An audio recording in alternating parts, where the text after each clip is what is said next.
Nakakagulat na balita. Umano'y tumakas na palabas ng bansa si Pangulong Ferdinand Bongbong Marcos Jr. ayon sa ilang testigong lumantad.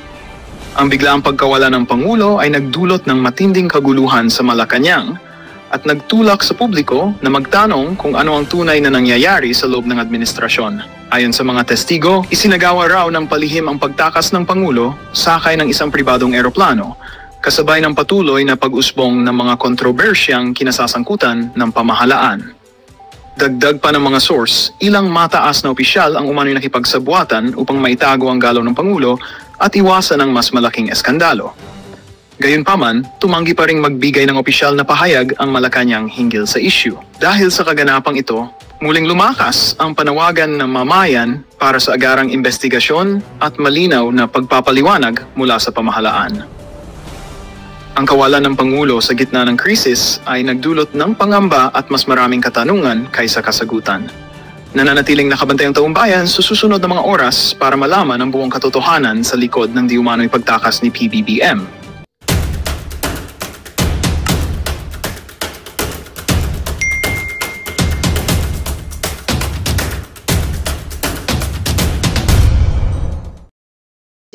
Dahil nga ako ay sarado, 'di ba? Sarado ang jutak ko nung panahon na 'yon dahil syempre kapapanalo pa lang ni Bangag. Ayan si Abel Bacudio mismo, sabi gumaganon pa nga, kung ganon-ganon singot. Alam nila, lahat yung mga designers na yan na sumisip-sip kay Lisa, mga putang ina ninyo, alam niyo ang adik si Marcos Jr. Kaya lang kayo dumidikit dahil nakikinabang kayo at nakakabili pa ng mga, ito ngayon yung mga designers na alam nilang adik, yung mga putang ina ninyong lahat kayo na dumidikit na nakikinabang. Okay? Nagkakaroon ng mga bahay dito sa Amerika dahil taga-dila lang, ginaganon-ganon na nila ang inuuto-uto na nila ang adiktos na si Lisa Tanas, nakakakuha sila ng proyekto kaya nakakabili sila ng mga bahay. Okay? Yung mga nakakakuha lang. Okay? I don't know yung ibang mga designers, but kung ano mga nakukuha nila kay Lisa Tanas. Habang tayo dito ay nagbabakbakan, ang mga nakapaligid kay Lisa, ang mga kaklase niya, sinusundot-sundot lang ang kipay ni Lisa Tanas na bibigyan na ng pera. Yan, kaya ako gustong patahimikin nila. Kaya wala kayong dangal, mga buwaka ng gininis nyo. Kasabwat kayo sa pagdanakaw sa pera ng bayan. So ngayon, defamatory? O di sige, bring it on.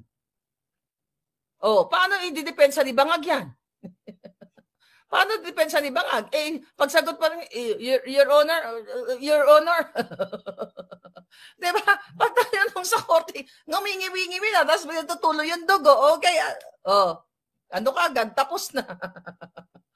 Ay, nako, mga kababayan. Ngayon, sabi ko nga sa inyo, ang depensa mo lang, ang kanilang laban sa cyber libel na yan, kung ito ay intensyon, malisyoso na ginawa mo, malisyoso, meaning kung gusto mo lang sirain ang tao nang wala ka namang hawak na pruweba. Talo ka dyan. O gusto mong sabihin na ang Marcos ay magdanakaw, wala kang pruweba. Wala ba tayong pruweba na hindi sila magdanakaw? O, ang dami nilang, $353 million. Ang case sa US, ayaw bayaran ni Bangag, sabi ni My Music World. Yes. So the only defense dito sa cyber libel na ito, mga kababayan, na mga binabato sa atin ay what? Katotohanan, dahil kailangan patunayan ni Bangag kung sinasabi nilang mapanira ay ito ay intensyon ko. Hindi ko kailangan sirain ang Bangag. Dahil hindi po mali ang magsabi ng katotohanan at magpalaganap ng video na isang presidente ay sumisinghot. Mga kababayan, kitang-kita ang mukha ni Bangag na sumisinghot. Tigil yung palusot yung mga inchik-inchik na sinasabi ninyo na Korean whatever. Ano ako? Do you think may capacity ako? May pera ako na halugugin ko ang billion population ng China para maghanap ako ng kamukha niya. Ang galing ko naman. 'Di ba? Do you think gagawin ko pa 'yan? Okay? So yun po yung mga nila, yung mga depensa nila na pinapakalat do ang kapike-pike ang fake video. At ito ay aking inedit or whatever. Mga kababayan, unang-una, protected speech po yan. Kahit dito sa batas ng California ang pagpalabas ng mga usapin na mga katotohanan kung ito po ay nakakaapekto sa pang-araw-araw na buhay ng mga mamamayang Pilipino dahil habang si Marcos Jr. ay sumisingot at si Amy Marcos ay nagdadrama na itama ang pagkakamali ng kadyutahan, kayo ay nalilinlang na naman. Kung gusto muli, babalikan ko itama ni Amy Marcos ang pagkakamali ng kanyang kapatid. Siya mismo dapat ang magsabi na ang kapatid niya ay addictus benedictus, sumisinghot. At mismo si si Amy Marcos, yung kanilang self-confessed na addictus na witness, 'di ba, na ipinagtanggol ko noon, na pinasok ko, na sinubukan kong ipasok ng trabaho o bigyan ng trabaho ni Amy Marcos kasi nga magwawala dahil magsasabi, ito, babalikan ko lang. Remember that, mga hitad? Kaya ako kinausap si Amy, sabi ko, Manang, sabi ko baka bigyan ng trabaho itong si self-confessed addictus. Sabi ko kasi meron daw siyang isisiwalat. At ang isisiwalat niya na si Marcos Jr. ay sumisinghot. Imagine, no? Pinrotektahan ko pa si Bangag noon.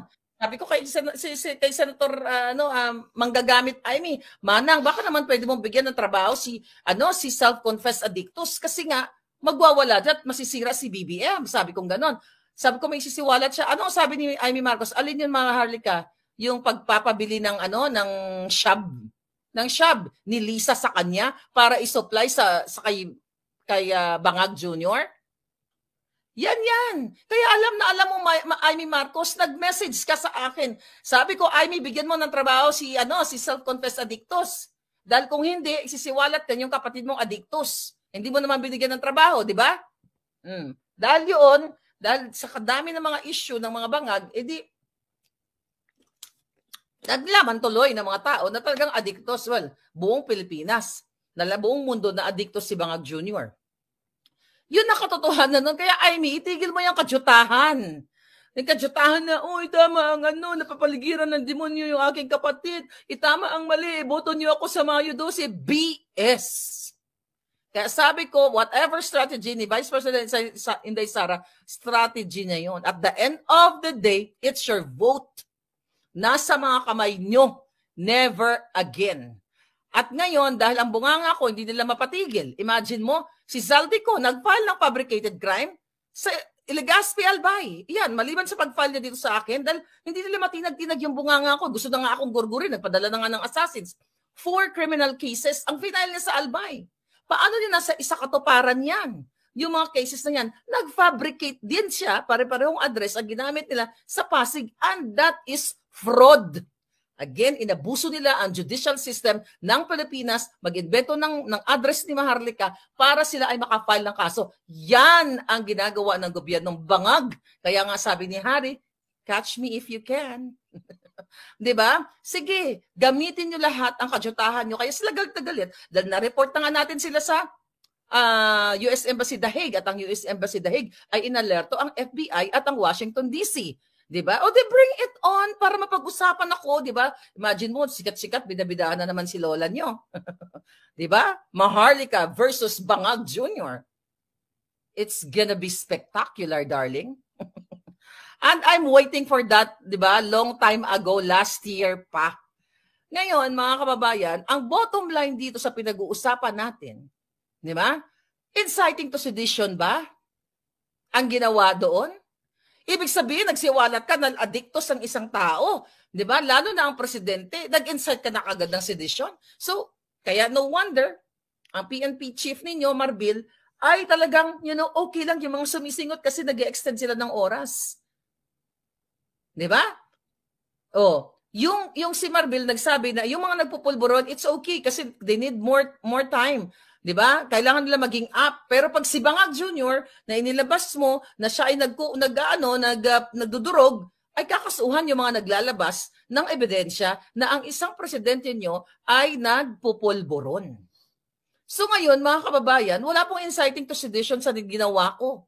At nadamay pa itong si Spokes Harry Roque. Kasi ang konteksto, ang intensyon ng video na yon, mga kababayan, ay para malaman ng buong mundo, ng buong Pilipinas, na kayo ay naliligaw na ng landas. Sabi nga ni Amy Marcos, ang kanyang kapatid ay hindi ang namumuno sa Pilipinas, and that is betrayal of public trust. Dapat niyan siya na nga dapat ma-impeach. Dapat nga kumikilos na ang taong bayan, ayan si Amy Marcos, na mag-file ng impeachment laban sa kapatid niya. Pero syempre, gagamitin niya uli, okay, si Inday Sara, di ba? Whatever strategy nga, gamitin niya uli ang Duterte votes. Tanga ka na lang kayo kung iboboto nyo si Amy Marcos because of the strategical chuba-chuchu. BS yan. We don't need only strategical chuba-chuchu. We need someone in the Senate na may utak para sa Pilipino, may malasakit, may talino, itim, may integridad para sa Pilipino, may talino para sa Pilipino, may inisyatibo para sa Pilipino, initiative to do good things. Okay, ano yung isa? Itim. M, makapilipino o mapagmahal. Hindi lang, oy, boto nyo ako kasi strategic, chuchu-chuchu para kay Inday. And that is personal. That's not for the Filipino people. Yan ang aking not opinion. Yan, I think so. Yan yung aking pakiramdam now bilang isang Pilipino sa pangbababoy ng Marcos sa inyo habang si Amy ay naglalaro, di ba? Sabi ko, kahit ikutin siya ni Inday Sara, kayo ay ninanakawan ng karapatang mabuhay ng maayos sa Pilipinas. Ang mga anak ninyo ay namumuti na ang mga mata sa kagutuman. Ang mga anak ninyo ay namumuti na yung utak dahil na papaligiran na ng white powdery substance na parang puting ikinula. Yan ang katotohanan ng mga palangga. So ngayon, ang ibig ko sabihin dito, sa ginagawa ng gobyerno, ay panakot lamang yan, panindak lamang yan kay Maharlika at kay Harry Roque at sa mga taong nakikinig sa akin at sa mga vloggers. Wala pong inciting to sedition yan.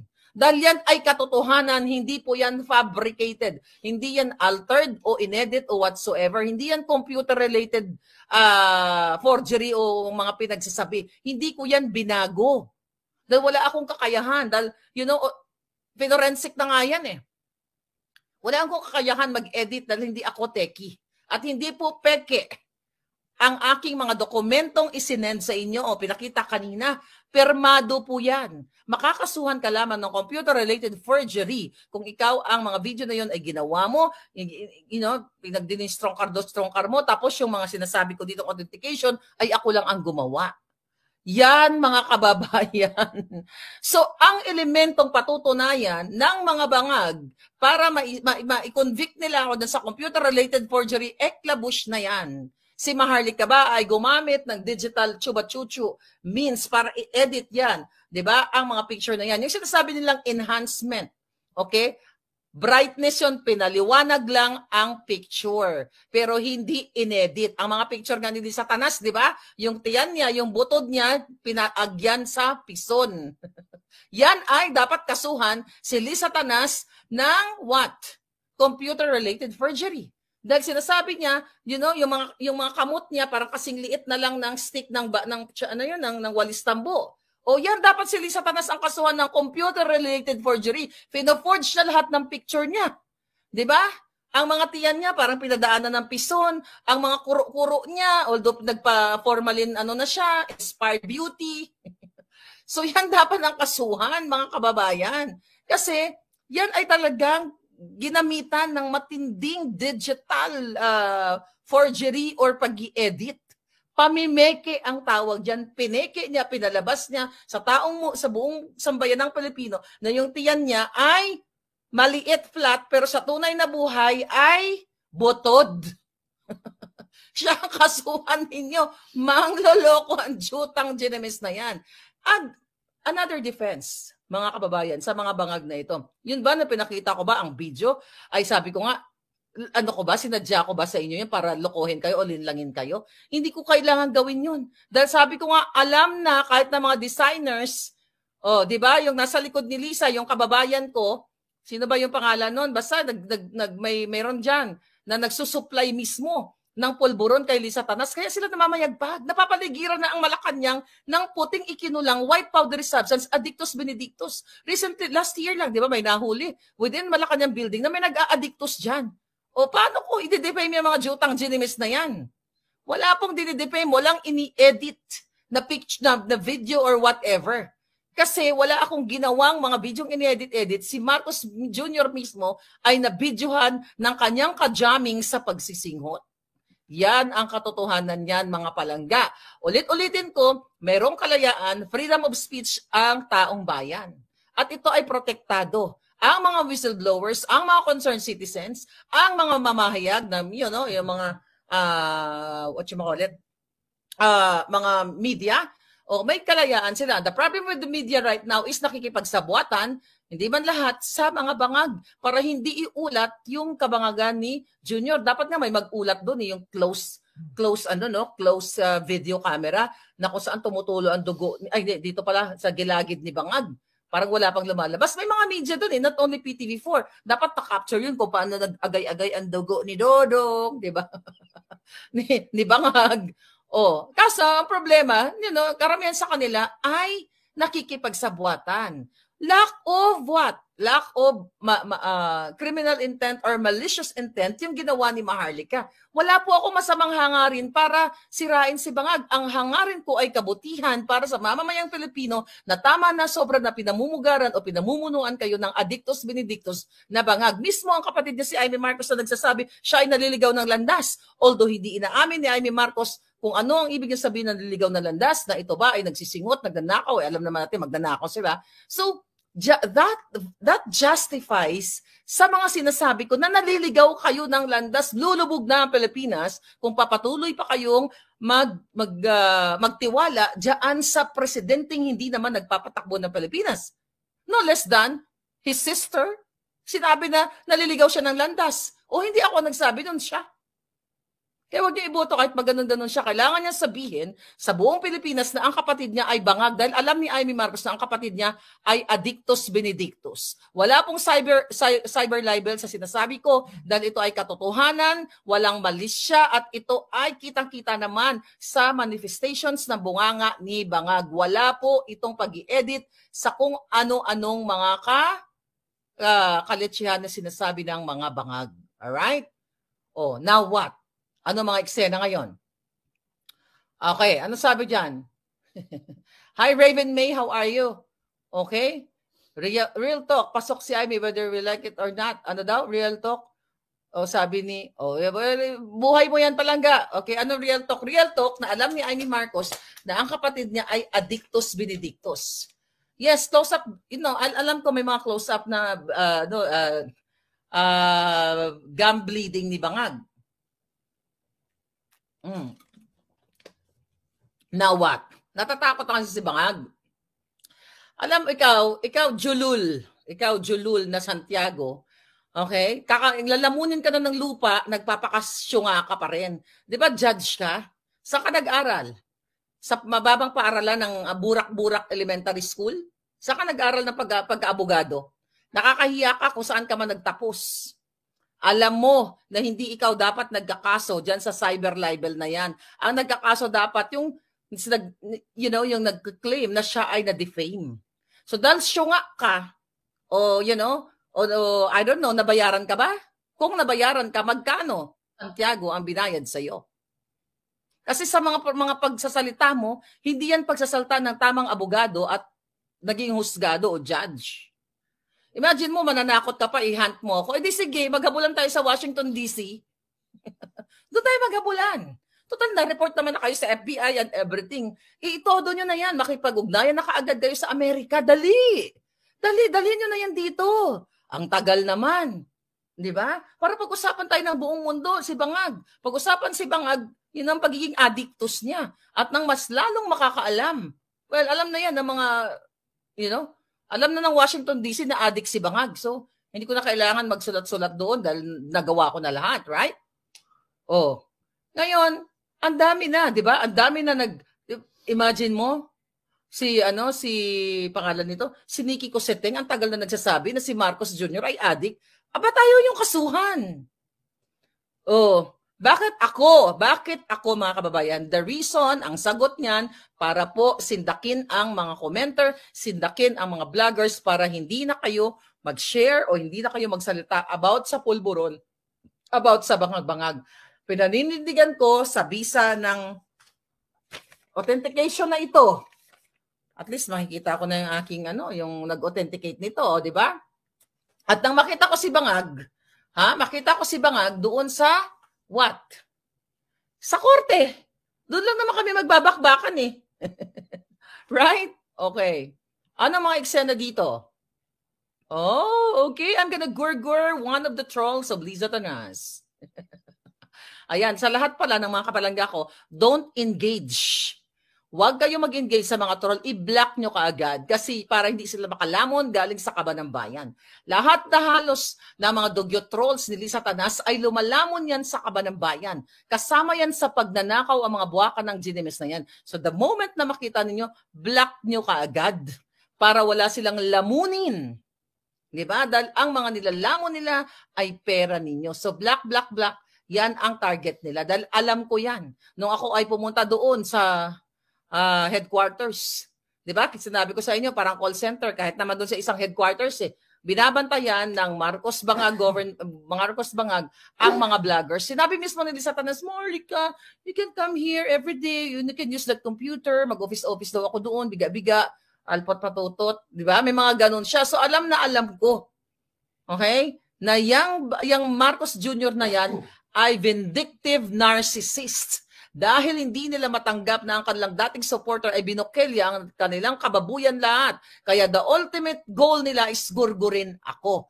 Okay? Nakalagay na po yan sa mga kaso ko, na isabi ko na yan, nagugurgurin ako nila, nagpadala ng assassins, meron tayong mga, what do you call it? Testigo. So yan. Narcissist psychopath, sabi ni Palangga. Block nyo, huwag kayo mag-engage dyan dahil yan ay mga pakawalayan ng mga bangag. Don't waste your time. Block, block, block. Don't engage. At itag nyo ako para mamaya block ko rin sila. yun. Basta ako Noto Marcos, di ko na binoto yan, sabi ni Jeanette. Alright? Salamat Marlica, sabi ni Sarah Serrano. Thank you Palangga. Yes, sabi ni Maida, pati si Nikki Cositeng. Yeah, I know, sinabi na nga natin yan eh. Right, ako okay lang. Okay? Nasa inyo yan. Kaya nga, alam mo, sabi ko, whatever strategy ni Inday Sara, strategy niya yun. Pero ako, wag na kayong magpabudol muli. Diba? Wag na wag kayong magpabudol muli. Okay? Wag na wag dahil hindi yan para siya sa taong bayan. Grabe, ang daming trolls, pati page ko, puro baguhan ang pumapasok. Sabi ni Charlene Yabs, block mo na kagad Palangga. Huwag ka na mag-atubili pa. Block, block, block. May troll farm sila. Pera na naman ang bayan niya. Di ba sinabi ko sa inyo? Miss Liza Tanas pa lang, yung troll farm, yung firm na binayaran niya, according to our source, 5 million. Para lang magpuri sa kanya na, ang sexy-sexy ni Liza Tanas, kahit butod, ang kinis-kinis ng mukha, kahit formalin inspired. So yan, 5 million pala. 5 million, mura na nga yun eh. Pera nyo yun. Diba? Ay, mura na nga yun. Mapapamura ka talaga. Hindi mura pala yung 5 million yun. Isang tao pa lang. Wala pa yung trolls ng ibang mga ahensya ng gobyerno. Lahat yan sila may trolls. Wala pa yung trolls ni Bangag. From budol-budol man to bloody-bloody mouth, sabi ni Wonderland. Libat na si Satanas. Ayan. Pwede. Okay na. Ano sabi? Yes, SDS New York, wag nang magpabudol muli. Ayoko, grabe na ang resulta ng ginagawa nila. Wag itong sa mga OFW, wag po kayo mapanghinaan. Kailangan nyo pa rin bumoto. Sabi ko nga, I'm just waiting for Attorney Glenn siya. Medyo busy lang siya kahapon. Magbablog kami at i-discuss namin yan, yung mga naglalabasan ngayon na online voting na allegedly pandaraya. Alright? So ngayon, mga kababayan, gusto kong iwanan sa inyo ang panghuling salita. Yung ginagawa po sa akin at kay Harry Roque at sa iba pang mga vloggers ay paninindak, pananakot. Ito po ay very Marcos. Very Marcos. At kasabwat po dyan si Amy Marcos sa lahat ng kababuyan ng kapatid niya. Bakit? Accomplice ka. Alam mong adikto sa kapatid mo at sinisira ang kaba ng bayan, sinisira ang kinabukasan ng mga Pilipino. Hindi ka nagsasalita. Magsasalita ka lang, nasasabi mo, tama ang mali during election season. Wake up! My goodness! Yun na yung sa akin, never again. Kaya mula dito, sa aking kinauupuan, labanan natin ang mga bangag. Para nga pala, doon sa mga media, kasi parang tinatanong nila kung ano ang aking opinion. Bakit hindi ako interviewin ng live? Total, gusto nyo ng opinion na live? Interviewin nyo ako, gusto nyo ng opinion? I-live nyo. Wag yung yung mga recorded. Kasi pag record, pwede yan i-twist. Diba? I'm willing to be interviewed. Basta wag, live. Wag yung recorded kasi pwede nyo i-chop-chop yun at nasasabihin ko lahat. Malay nyo, ibigay ko to sa inyo. itong authentication pag sinuwerte kayo. Anyway, ingat kayo mga palangga. Huwag po kayong mag-alala dahil si Maharlika ipinanganak o nasa napupunan pa lang ng nanay niya ay meron ng punyal. Kaya huwag po tayong susuko. Hindi po tayo susuko sa mga bangag. Bangag lang sila. Tayo ay itim, may integridad, talino, inisyatibo, at may pagmamahal sa bayan. Alright, itim, itapon nyo na si Marcos, lahat ng mga Marcos. I'll see you again later. Magandang balita ang hatid namin sa inyo ngayong araw. Sa pagtatapos ng aming balitaan, nagbigay kami ng mga mahalagang impormasyon. Maraming salamat sa pagtutok at pagsuporta sa aming programa. Huwag kalimutang manatili sa mga susunod na araw para sa mga bagong balita at mga kwento na dapat nating abangan. Mula sa Boses ng Masa, magandang araw Pilipinas!